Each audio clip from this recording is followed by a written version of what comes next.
Good evening, everyone, and welcome to Check It Out, the library talk show that lets you know what's happening in and around the Bethel Park Public Library. We're your hosts, Elaine Volpe and Christine McIntosh, and I'm very happy to announce that the library is open once again for Hooray. in-person services. So you can come on in. We do ask that you limit your visit to 1 hour, just so we are on limited capacity, just so we can get as many people in as possible. We're open Monday through Thursday, 10 a.m. until 6 p.m., Friday and Saturday, 10 a.m. until 2 p.m. We are currently closed on Sundays, at least through the end of January. So theoretically, February 1st will open for Sunday hours. So I know people have been very pleased to have us there. Yes, I've heard the same thing, same feedback. So we do have a couple things going on for adults. We have a 3D printing class for adults that will be hosted in Council Chambers on Friday, January 22nd at noon. So you use the library's 3D printer. You can make personalized gifts, replacement parts, or your own artistic item or creative invention. So you'll get to see a demonstration. Rob will demonstrate how it works and then teach you a little bit about Tinkercad. It's just it's an introductory class, but there's very limited space. We ask that you do register by calling or visiting the library. We have an open mic event also held in Council Chambers on Saturday, January 23rd at noon. This is our first time trying this, and if it goes well, we'll host it again monthly. So you can join us for an afternoon of fun with an open mic. So you can do like a cover song, read a poem, or do something original. I love this idea. I do too. This was Rob's idea. Are you going to sing? I think you should open You it think up, I like should start sing? it off with a song. Absolutely, I think you should sing. You have a great voice. Maybe I'll do that. I think you should. So all forms of creative writing and songs are welcome. Again, very limited space. Must register at the library in person or give us a call and we can register you. And then on Tuesday, February 2nd, we're doing the Groundhog movie screening again. Of We do course. this every year. This will also be hosted in Council Chambers. This is Tuesday, February 2nd at 10 a.m., and then we'll play it again at noon and probably 2. So to celebrate Groundhog Day with laughter, watch the underground Buddhist classic Groundhog Day, starring Bill Murray and directed by Harold Ramis.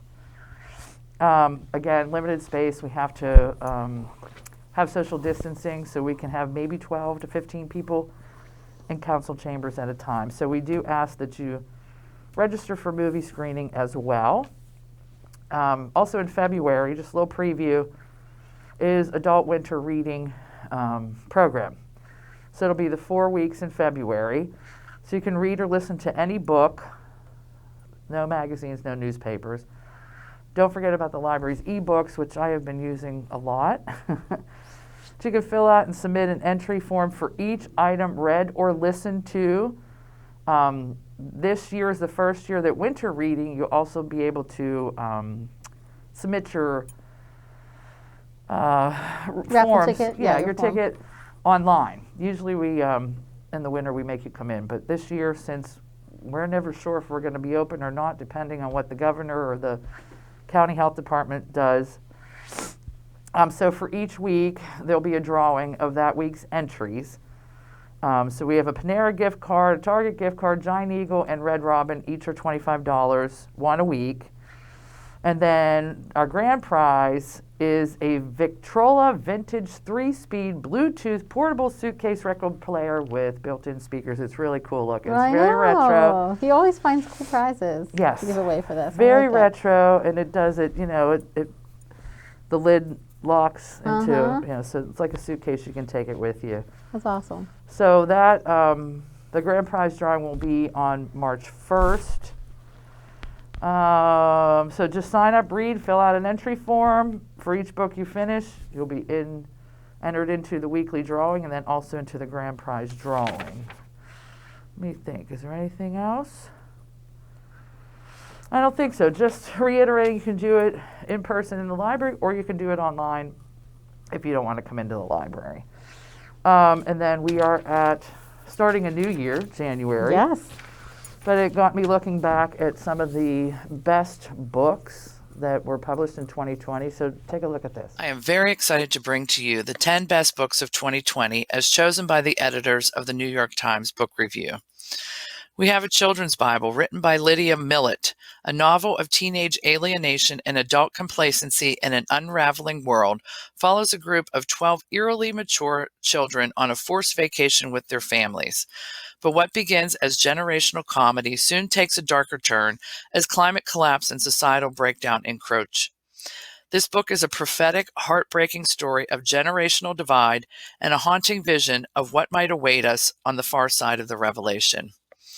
We also have Deacon King Kong, written by James McBride. This is a mystery story, a crime novel, an urban farce, and a sociological portrait of the late 1960s Brooklyn. At its heart is Deacon Cuffy Lampkin, also known as Sportcoat, veteran resident of the Causeway Housing Projects, widower, churchgoer, and now, after shooting a local drug dealer, a wanted man. The elastic plot expands to encompass rival drug crews, an Italian smuggler, buried treasure, and church sisters, all whose lives overlap in unexpected ways. Next, we have Hamnet, written by Maggie O'Farrell. This novel, which is the winner of the Women's Prize for Fiction for this year, gives flesh and feeling to a historical mystery: how the death of Shakespeare's 11-year-old son, Hamnet, may have shaped his play, Hamlet. The book is a luminous portrait of a marriage, of a family ravaged by grief and loss, and a tender and unforgettable reimagining of a boy whose name was given to one of the most celebrated plays of all times. Then we have Homeland Elegies, written by Ayad Akhtar. This is a deeply personal work about identity and belonging in a nation coming apart at the seams that blends fact and fiction to tell an epic story of longing and dispossession in the post-9/11 world. From a heartland town to palatial suites in Central Europe to guerrilla lookouts in the mountains of Afghanistan, this novel at its heart is the story of a father, a son, the country they both call home, and the answer to the ultimate question: what does it take to be an American? We also have The Vanishing Half, written by Britt Bennett. This book is a meditation on the possibilities and limits of self-definition. Alternating sections recount the separate fates of twin sisters from a Black Louisiana town during Jim Crow, whose residents pride themselves on their light skin. When one sister decides to pass for white, their lives diverge, only to intersect unexpectedly years later. Weaving together multiple generations of this family, the author produces a story that is an emotional family story and a brilliant exploration of the American history of passing as white. Here are the nonfiction titles. Hidden Valley Road, written by Robert Kolker. Don and Mimi Galvin settled in Colorado after World War II. There they had 12 children, but by the mid-70s, 6 of their sons had developed schizophrenia. What took place inside the house on Hidden Valley Road was so extraordinary that the Galvins became one of the first families to be studied by the National Institute of Mental Health. Their story offers a shadow history of the science of schizophrenia, and unbeknownst to the Galvins, samples of their DNA informed decades of research that continues today, offering paths to treatment, prediction, and even eradication of the disease for future generations. We have Barack Obama's A Promised Land. In this highly anticipated first volume of his presidential memoirs, Barack Obama tells the story of his improbable odyssey from young man searching for his identity to leader of the free world, describing in deep personal detail both his political education and the landmark moments of the first term of his historic presidency. We have Shakespeare in Divided America, written by James Shapiro. In this book, the author takes two huge cultural objects, being Shakespeare and America, and dissects the effects of their collision. In a narrative arching across the centuries, from revolutionary times to the present day, leading scholar James Shapiro traces the role of Shakespeare's 400-year-old tragedies and comedies in illuminating the many concerns on which American identity has turned. Deeply researched, this book reveals how no writer has been more closely embraced by Americans or has shed more light on the hot-button issues in our history. Uncanny Valley, written by Anna Wiener. This memoir is a rare first-person glimpse into the high-flying, reckless startup culture at a time of unchecked ambition, unregulated surveillance, wild fortune, and accelerating political power. With wit, candor, and heart, Anna deftly charts the tech industry's shift from self-appointed world savior to democracy endangering liability, alongside a personal narrative of aspiration, ambivalence, and disillusionment. And finally, we have War, written by Margaret Macmillan. This is a short book, but it's a rich one with a very profound theme. Macmillan argues that war is intimately bound up with what it means to be human. Drawing on lessons from wars throughout the past, from classical history to the present day, Macmillan reveals the many faces of war and the way it has determined our past, our future, our views of the world, and our very conception of ourselves. So come on into the library and check out one of these titles today. So I have a few of those on my list that I'd like to read. Same. I'm not really into the biographies, but it seems like Barack Obama's biography would be really interesting to read. Yeah, that's the one that caught my attention and that I definitely want to put on my list of things to read as well. Yeah. So that's what's going on with the adults. All right, so over on the children's side, so Rob always does his winter reading during the month of February, and we always run our children's winter reading club during the month of January. So we are currently running that, and this year I love our theme, and we decorated the department to kind of fit the theme, which is like gingerbread, a gingerbread wonderland, right? And the theme or the tagline this year is read as much as you can. And we have this flyer up on the website if you want to check it out for the details, but it's very basic as well. For every half hour that your child spends reading, they can color in a gingerbread person on their bookmark. These bookmarks are also available to print from the Snow Much Fun page of our library website. And now, because we are open and we're still offering curbside, you can certainly request some of these and we'll run them out to your car and give you a handful in person as well. But for every 30 minutes, they color in a gingerbread person. And when they have 6 gingerbread men or girls colored in, this bookmark then acts as their raffle ticket for a gift card. So the same idea as Rob, he gives away a gift card every week. We are raffling off 8 gift cards at the end of the month. And so ours include $25 to Amazon, $25 to Learning Express. We have, I'm drawing a blank, what else do I have up there? I think Target we're giving away. A nice selection. So on the back of your bookmark, oh, it's right here. You can circle which one you're going for. We too have Red Robin, Chick-fil-A, Moe's, Michael, Amazon, Target, and Learning Express. Okay, and then the same thing. If you're really not still going out of the house much, which we totally understand, you can mail these to us and just put Attention Children's Department or Attention Elaine. But you can also, of course, now drop them off. So that's that. And so because it runs the whole month of January, we won't pull these winners until February 1st, and you'll get a phone call if you're a lucky winner. So that's our winter reading club. And then we have some programs that are still running, well, this month and next, actually, and we hope to have our spring flyer out for those of you who are anxious for that. We will have that out mid-month next month. So if you want to start planning for March, April, and May, you'll be able to do that very shortly. But our weekly story times are still running. They are still virtual. So you could check out those pre-recorded story times again on that Snow Much Fun page of the library website. Preschool Power is being held via Zoom. So for that one, you do have to register, which is a little different because in the past we've never required registration for any of our story times. But because she's doing it via Zoom, naturally you need the link, and so we're asking you to sign up. And you can join at any time. Miss Jackie goes through the alphabet and concentrates on a letter each week, but it's never too late to join. So those are currently running. We are still offering our make and take projects, and we have a different one every month thanks to Miss Nancy, who's super creative and super fun up there in the children's department. January's is this little snowy owl. I don't know if we can zoom in on it. It's like 3 or 4 basic supplies, and look how adorable it turns out. I saw it on Facebook. I think it's lovely. So we provide everything you need. This is just stretched out cotton over and in between the pine cone, and then felt for the wings, eyes, and beak, and then googly eyes also for the eyes for that added touch. Next week, we're doing groundhog shadow puppets. So there's always those available, well, as long as supplies last. So you can call to pick one of those up or stop in and get it on your own now that we're open. Virtual breakout games are also just always up on the website for you to do at your leisure. So if you're bored, your kids are looking for something to do, or you're looking for some family fun, because I think the virtual breakout games are a lot of fun to do as a family, you can do that at any time.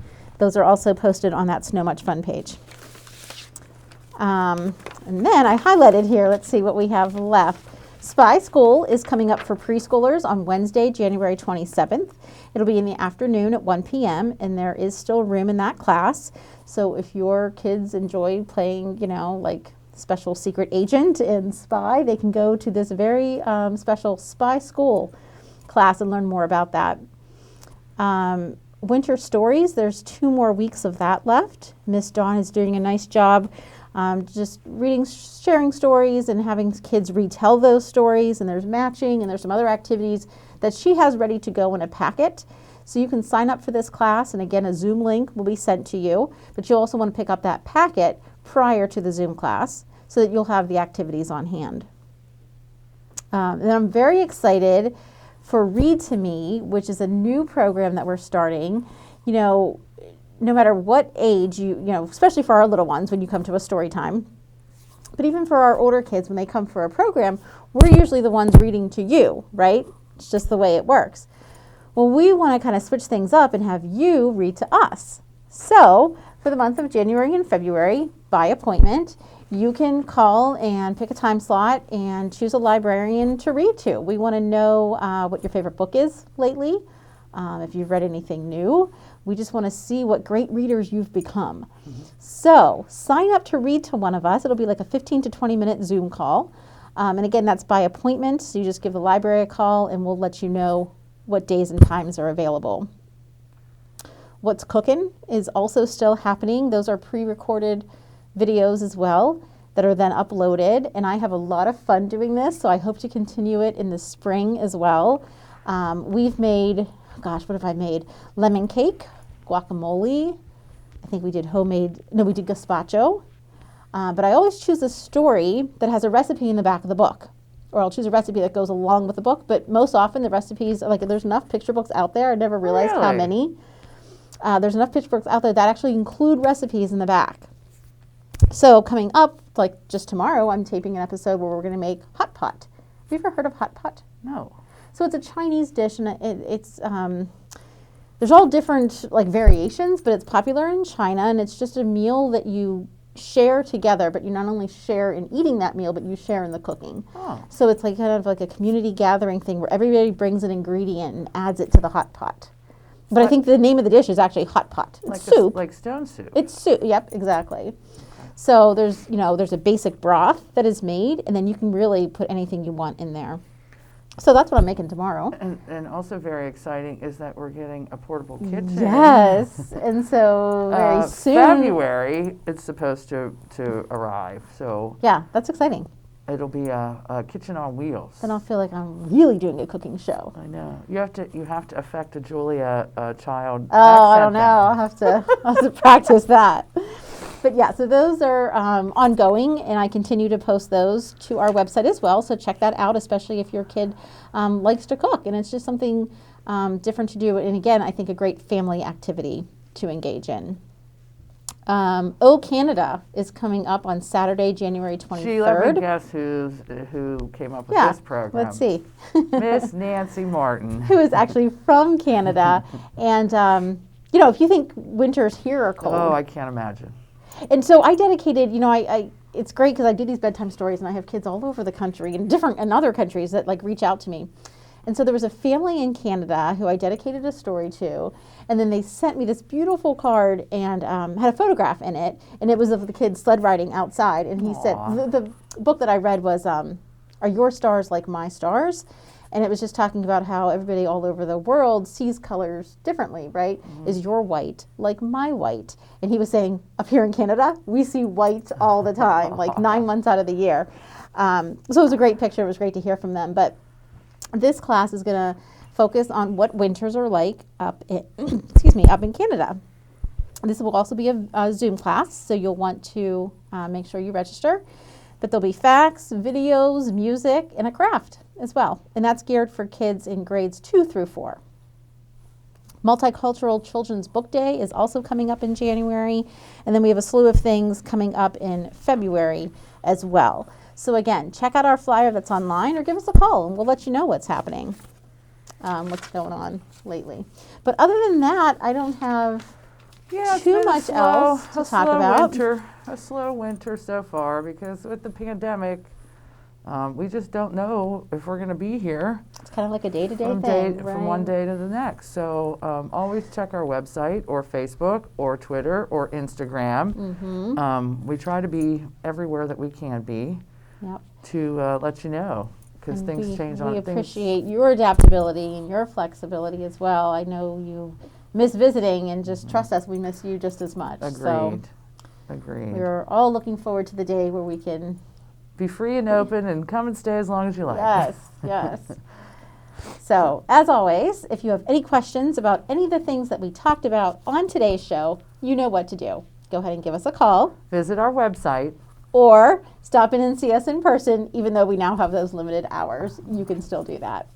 So, thanks everybody for watching, and we will see you again next month. Take care.